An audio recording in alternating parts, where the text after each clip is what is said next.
C'est la suite de Politicien, votre rendez-vous politique dont le numéro de ce jour est consacré au Libéria du président George Weah. Et justement, George Weah dit n'avoir trouvé dans les caisses de la présidence de la République que $53 et s'offusque de ce que sa prédécesseur Ellen Johnson Sirleaf ne lui ait pas laissé grand-chose. La question, c'est comment trouver l'argent pour financer ces projets. Et Camara Faso, vous étiez en train justement de poser la question: où est passé l'argent? Oui. Et selon vous, l'argent est passé où? Il dit qu'il n'a trouvé que $53 dans les caisses de la présidence, mais pas grand-chose de façon globale dans les caisses de l'État. Et vous vouliez savoir où est passé l'argent. Et quelle est votre réponse à cette question? Moi, à ma réponse, oui. La population libérienne et même le passé gouvernement et le présent gouvernement,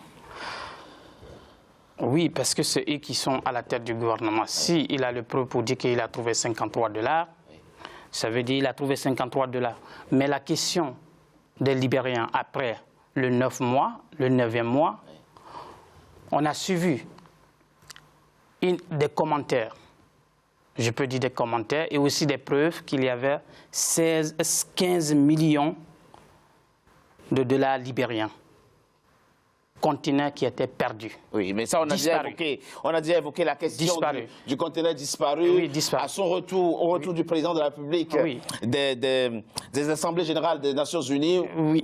L'enquête a révélé qu'au fond, il n'y avait pas eu de disparition des conteneurs. Donc cette question, elle est réglée. Oui. Vous pensez effectivement que le fait pour le président de n'avoir pas trouvé grand-chose dans la caisse de l'État traduit que le président, sa prédécesseur n'a pas bien gouverné, n'a pas bien géré les fonds du Libéria. C'est bien votre soupçon? Oui, c'est bien votre soupçon. Ça veut dire que c'était pas bien géré. On se retrouve, du coup, on revient tout à l'heure, on se retrouve dans une situation compliquée. Il s'entend avec sa prédécesseur, mais dit dans le même temps, elle ne nous a pas laissé grand-chose dans les caisses de l'État. On doit se poser la question, qu'est-ce qui s'est passé? Ça veut dire quoi, implicitement? Que Ellen Johnson Sirleaf, au fond, a dilapidé les fonds du Libéria avant de partir? Écoutez, moi je n'ai pas de preuves là-dessus, mais ça ne m'empêche pas d'analyser, de réfléchir. C'est-à-dire que par rapport à ces faits, moi je vois que l'alliance entre la présidente Sirleaf et le président Weah, qui a favorisé en fait son élection, c'est plus l'ancienne présidente qui tire son épingle du jeu, même si le président Weah est élu par la suite. Ouais. La vérité, c'est que le président Weah n'aurait pas eu cette alliance.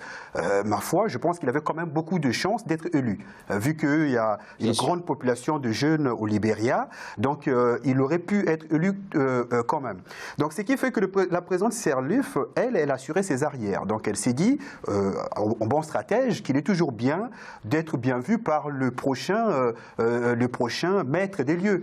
Donc il est possible, puisqu'on a vu que le président Weah, quelque part, il est un peu tenu, hein, il faut le dire comme ça, soit il ouvre des procédures, des enquêtes, ou qu'il renforce des enquêtes au fin de savoir où était parti l'argent, parce qu'on ne peut pas, en tant que maître des lieux, arriver et trouver $53 et puis dire, bon, c'est pas grave, j'ai vu qu'il y a $53 seulement, mais c'est pas grave, on continue comme si rien ne s'est passé. Au fait, je n'ai rien vu. Voilà, je pense qu'à un moment donné, soit... Il faut qu'il rompe la loyauté vis-à-vis de sa prédécesseur pour agir véritablement. Non, pas forcément. C'est-à-dire que moi, je dirais que le président Weah, c'est lui qui est le maître des lieux, c'est à lui de faire comprendre à l'ancienne présidente qu'elle n'est plus là. C'est-à-dire qu'elle doit, lui, le président Weah, doit faire le nécessaire, mais avec mesure, et puis mettre la présidente, l'ancienne présidente, devant un pied, devant le fait accompli, pour qu'elle...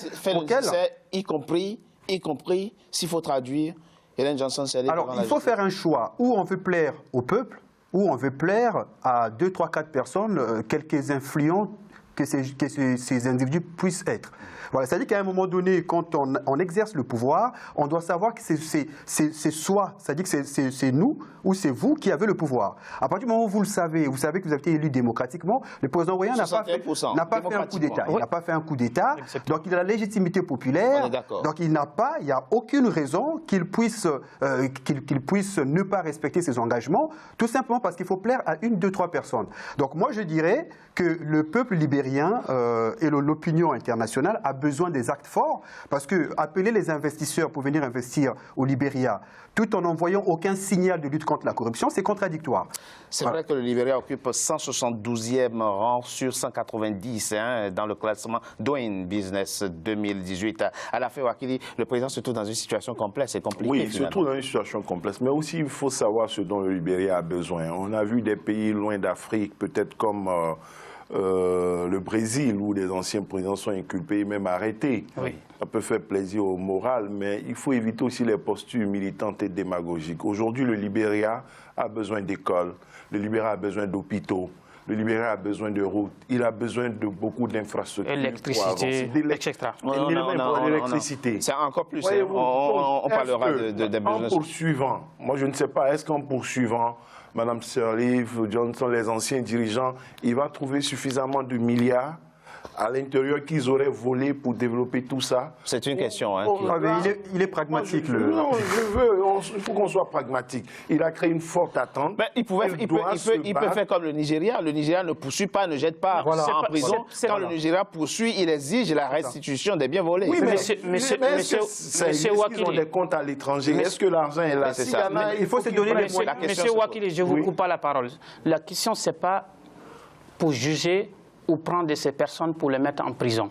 Mais il faut avoir une solution pour convaincre la population. Parce que George Weah, il était élu démocratiquement et les jeunes comptent beaucoup sur George Weah en tant que président élu du Libéria actuel. Il devait avoir une solution. Comment fait-il pour que Ellen Johnson et ses membres, où sont passés l'argent? Parce qu'ils sont toujours encore au Libéria. Et tous sont installés au Libéria.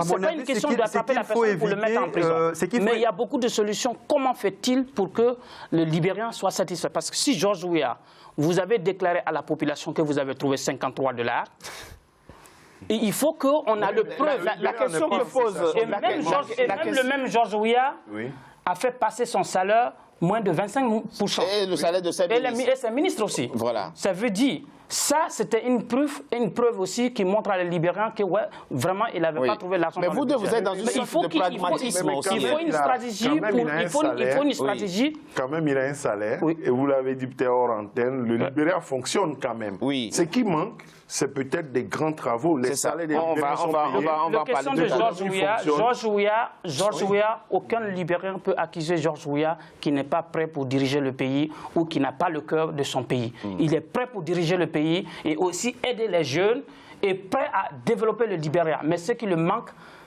le passe gouvernement doit rendre compte. Doit faire une rencontre. Et la force est toujours sur George Weah.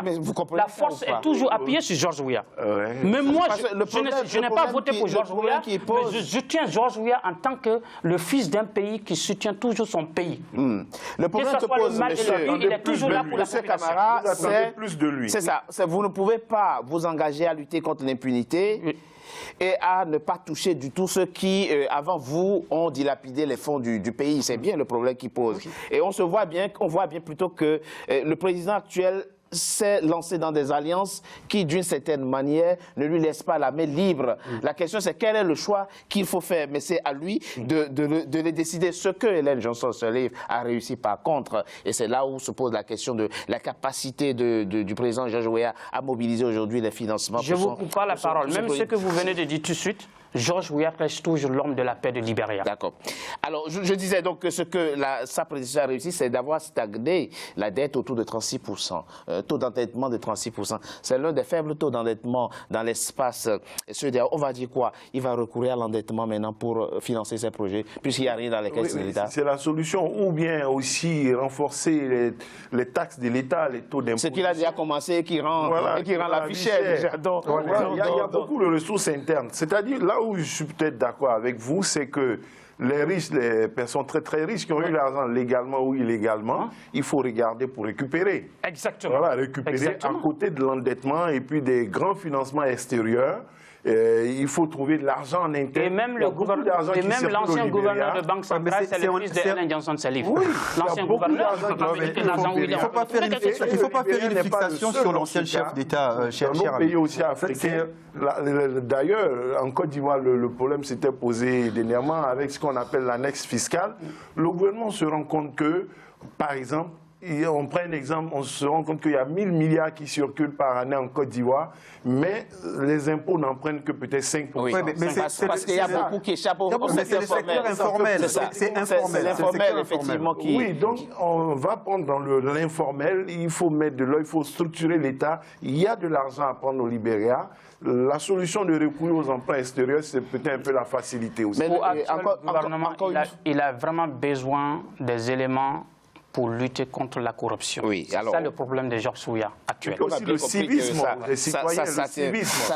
Mais là, M. Camara évoque quelque chose qu'on n'apprend pas dans les universités occidentales, c'est qu'au fond, la sociologie politique africaine, elle est complexe. Elle est complexe. Non, mais c'est pas qu'en Afrique, cher ami. Non, mais vous pouvez vous pas seulement en Afrique, même en Occident. Tout le monde se connaît ou...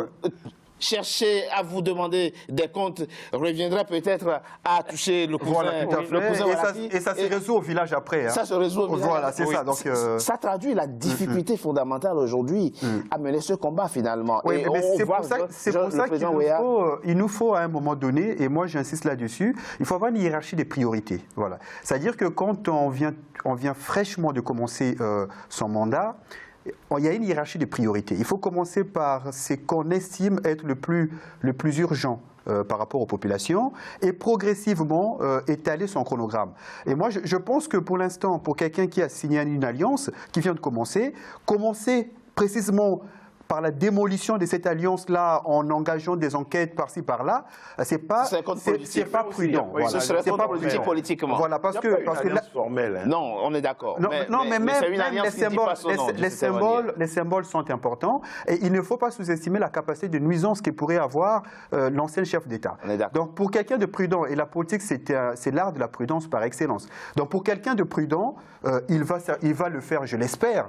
Mais au moment où il va estimer qu'il a suffisamment posé des actes forts, que son autorité s'est considérablement consolidée au sein de l'État, à partir de ce moment-là, il sait qu'il ne craint plus le pouvoir de nuisance de l'autre. Il pourrait peut-être en ce moment-là sévir. Mais je pense qu'il faut aller... Au fond, il y a une forme d'intelligence chez le président à aller... Attention, il ne faut pas sous-estimer le président Weah, il a été ballon d'or. C'est-à-dire que tout ce qui est stratégie, tactique, offensive, j'espère, il le sait. Il ne faut pas le sous-estimer. De là où il est parti pour arriver là où il est, c'est que c'est quelqu'un qui a le sens de la stratégie. Vous parlez de football, est-ce qu'on peut aussi espérer que sa gouvernance réinstalle le Libéria parmi les grands pays de football dans le monde, gagner une Coupe d'Afrique, aller en Coupe du Monde et aussi dans tous les autres sports.